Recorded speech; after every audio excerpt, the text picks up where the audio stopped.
Restaurant owners who have called it quits during the pandemic are not going to return to the restaurant industry. And that's pretty incredible. Yeah. Meanwhile, though, some still fighting to hang on. Our Lisa Balick live in downtown Portland now with more on this. And I understand you talked with one of those trying to survive, and they've already been surviving for quite some time, Lisa.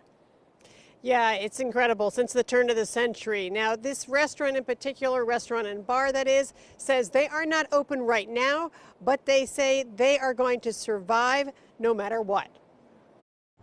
This is pretty much everything to us. The Dan and Louis Oyster Bar has been part of Keone Walksmith's life since he was a kid. His great-grandfather started it near the turn of the century. We were just running this thing like a well-oiled machine. But now the family-owned downtown Portland restaurant is closed. 21 employees laid off. They had tried doing takeout, but there was not enough business to justify the cost. We can do outside dining right now, but it's so cold out there. I mean, and the condition of downtown, if anybody knows, is just not in a good place. I found out from the Oregon Restaurant Association almost 40% of Oregon restaurant owners expect to permanently shut their doors in the next few months.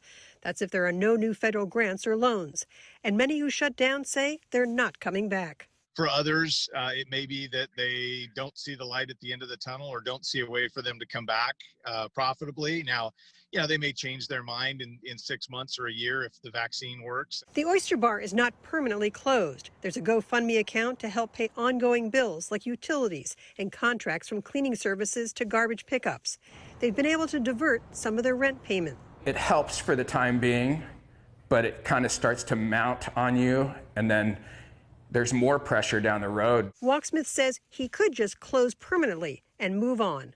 But it's a family business that survived even the Great Depression. We're willing to lose it all.